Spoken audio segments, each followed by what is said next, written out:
Love is not blind. It's there. It sees. In fact, it sees more.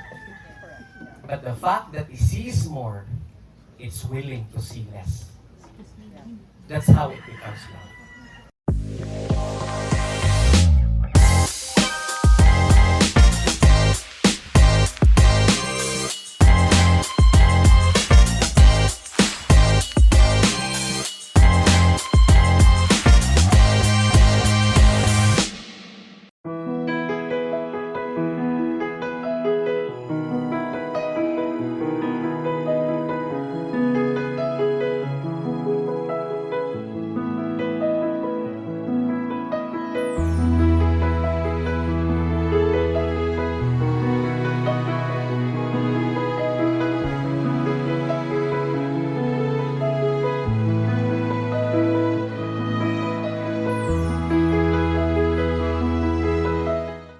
So our discussion for today is love, sex, and relationships.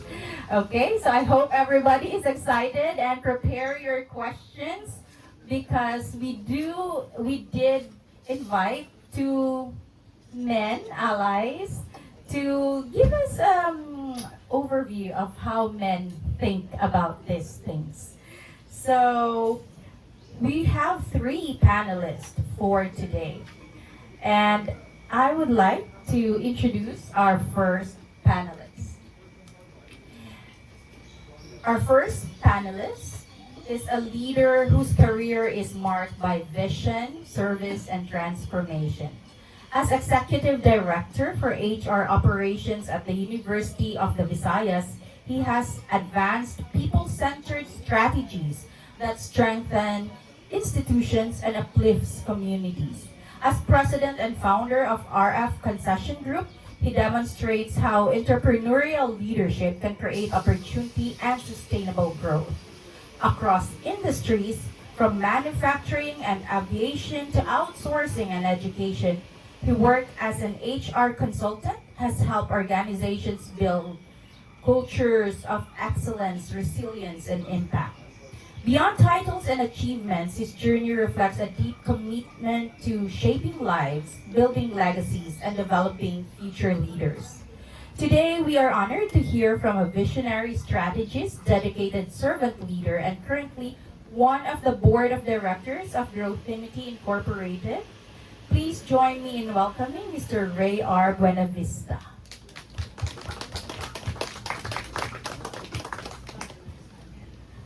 Our next panelist is the Chief Executive Officer of Oceanclick Virtual Solutions, bringing over 2 decades of experience in business leadership, marketing strategy, and multimedia innovation.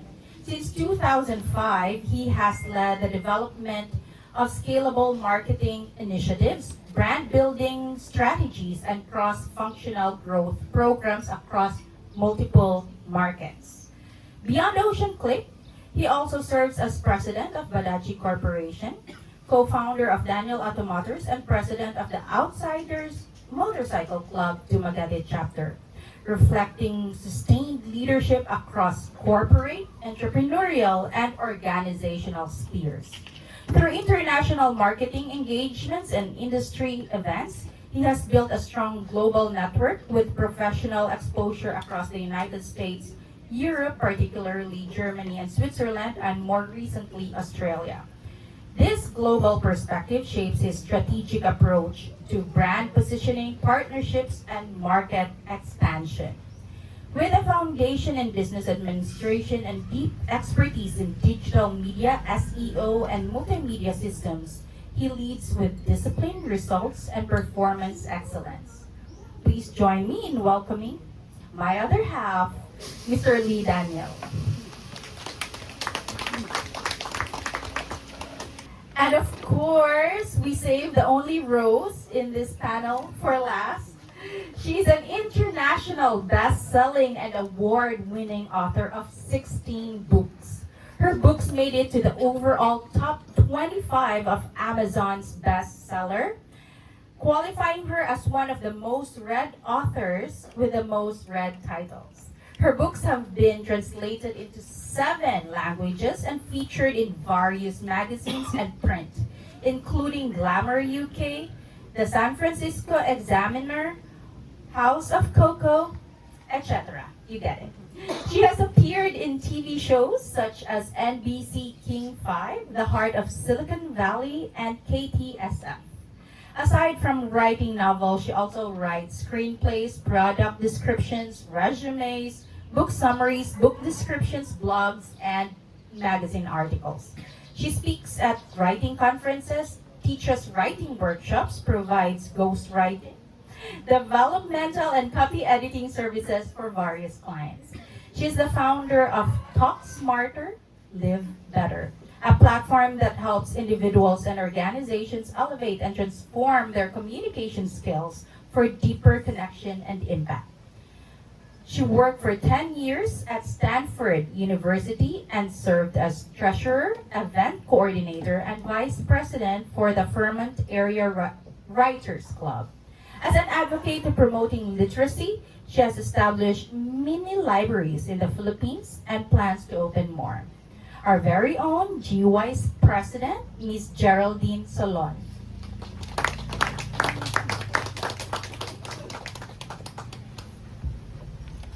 Okay, so we're gonna start. And I think our guests for today are all overqualified to discuss our topic. But let's start with our first segment. Let's talk about love and commitment. And so I do have a question here, especially for, I think for Ray and for Lee. We'll start with the men. What makes, thank you so much. What makes a man decide, we'll go right in, we'll go dive right in. What makes a man decide, this is the woman I commit to? Oh yeah, I'm gonna ask my husband, right? How did you make that decision? Were you forced? Were you held a gun to your head? Was held? Well, I think looking back, long time ago, right? I think don't know. I think some of the questions I love, what men are looking into. But no, it's everything I answer is that's just me, right? So I think there's for me it's what's very important is the compatibility. You have certain interests, common interests, of course. Religion plays, I think, for me, big factor because that this is those things are in line because I think those are certain aspects that are going to play a big role when you're talking about long-term relationships. And of course, there is intellectuality, the level of intellectuality between both people is a very big factor. And I think if those things have a certain or meet at a certain level, it doesn't have to be 100%, but that you have at least those things matching or leveling, then I think that's something that where I would say, okay, this is something that I would commit to. This is something that it's not just for a couple of months, just to have fun, but this is something that's for that I can look forward to in a long-term relationship. So you were not forced. Good to know. I was really wondering. Maybe Ray, you have an answer for that. Well, in my perspective, in terms of psychological part of choosing a partner, we as men, we are, how many are we here? Looking at all the men. Just let me know if you disagree what I'm talking about. Normally, Lee was right. We more or less look forward about the traits that we tend to celebrate and then look forward when in the next more years to come. Number one, Lee was right about compatibility. And number two is religion. sometimes it really takes a different path if your religion doesn't really coincide with what you're going through. So that makes the major things that you want to spend your life with. And psychologically speaking, it's more of the, the presence of the spiritual side of the relationship that comes between the both of you connects within the next more years to come or eternity. That's what we're looking for. So it's not really how pretty, how dressed up, how how sexy she is, but it's in compatibility. So if a man leaves you, it's not you. It's compatibility. Let's take note of that. But then what causes men to hesitate or delay commitment? Like if for example you can see you have this compatibility, you're compatible in terms of the things that your values, your religion, your way of thinking, your intellectuality. But what causes men to hesitate or delay commitment? In the perspective of men, we really take time to know women. And sometimes it takes more than years and even more years to know women, especially how you operate your mind. That's actually why sometimes we um, don't commit right away. Why? Because the first day you're like this, the second day you're not like that.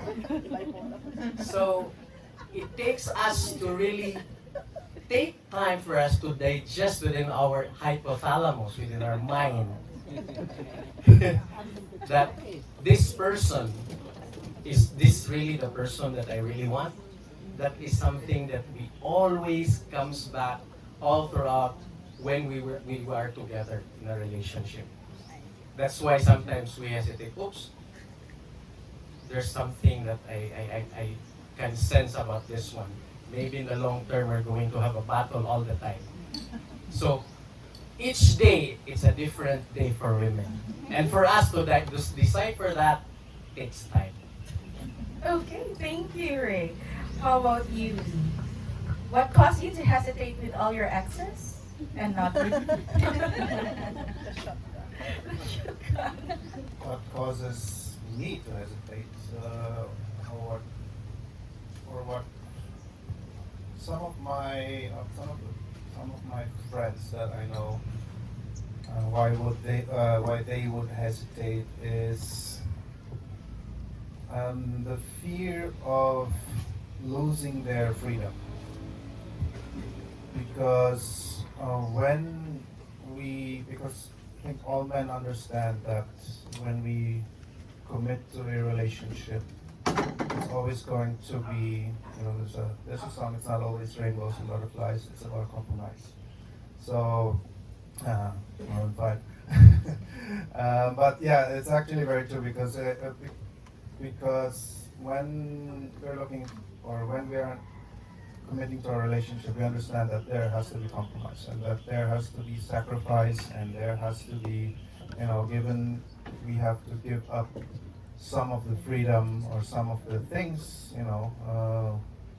we do as, as a single man, as a single guy, we have to give up, we have to give up on some of those. And some men, I think, are, He's really saying some men. some men, He's talking because about the other men. I don't know if you guys agree. He's really like there's all. it's very hard to generalize because men are not very talkative creatures when it comes to emotions and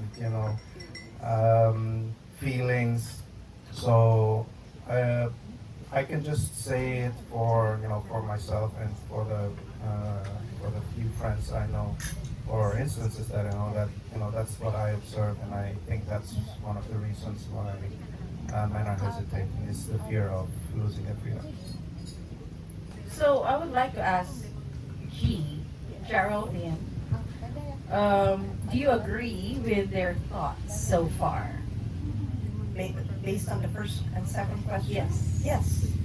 For me, I would like to add to the first question, aside from compatibility, because compatibility is really important, I think you need to share the same values. Because if you're going to be married and raising a family and playing house, you have to agree on how you raise your kids, how you manage your finances, how you deal with your household, all that.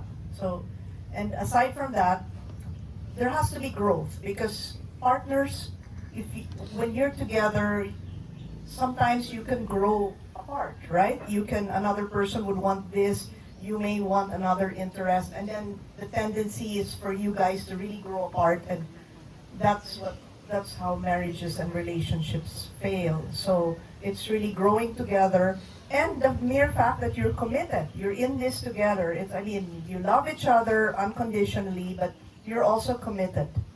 And then with the second question regarding why men don't come, I think aside from losing their freedom, I think when a man really finds a woman that he truly falls in love with and is really dedicated, or he finds the right person, then that is when he's really ready to commit.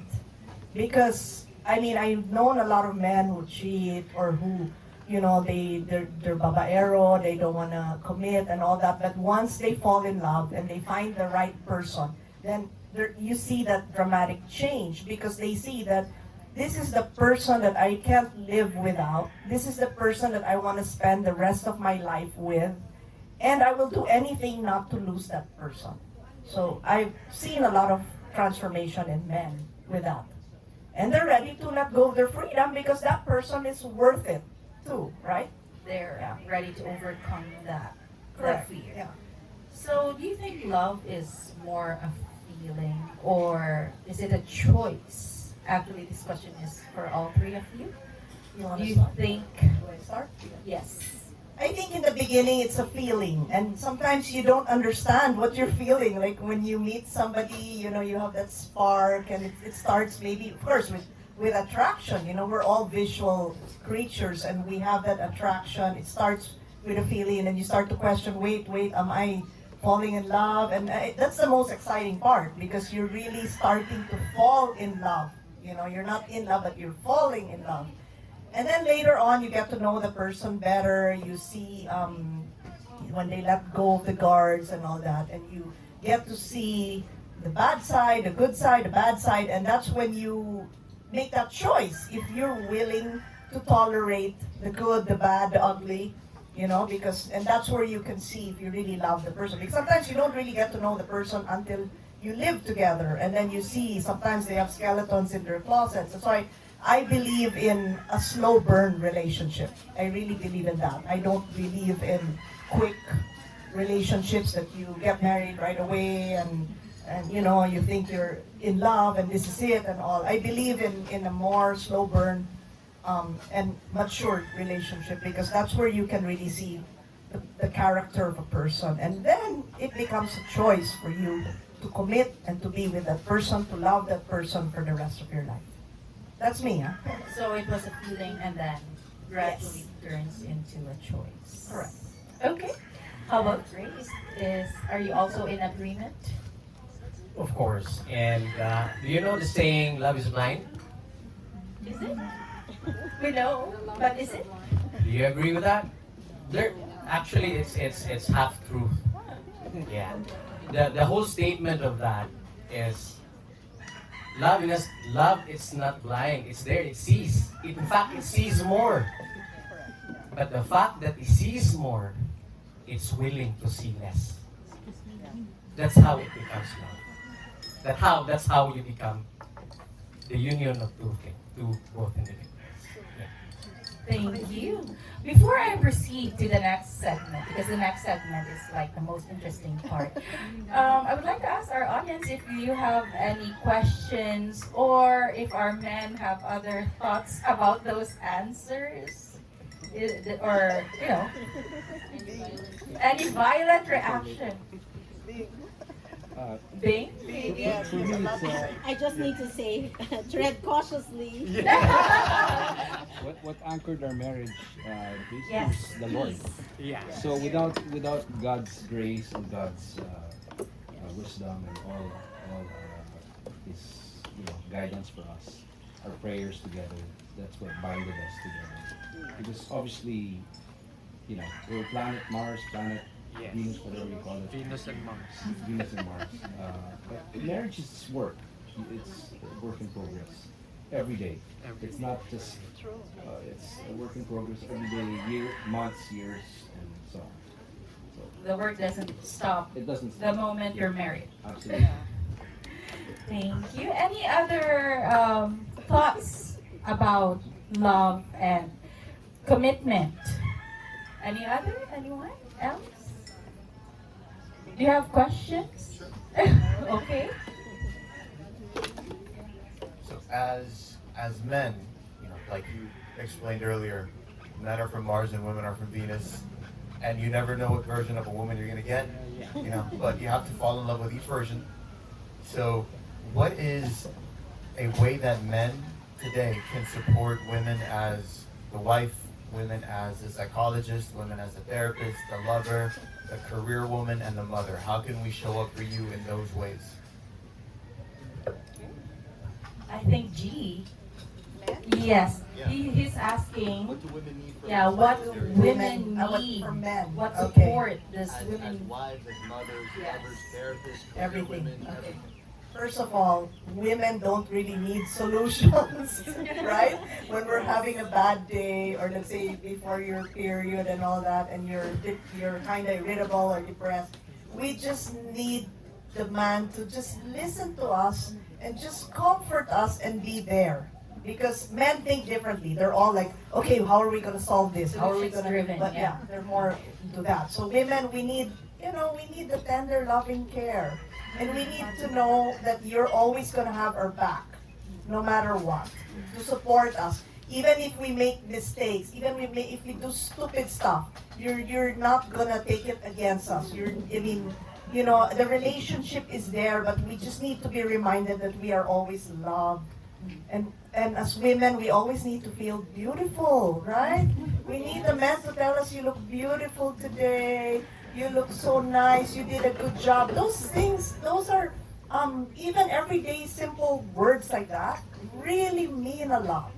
Mean a lot, right? And especially now with like social media, everything, we're bombarded with so many things. We need to know that we matter.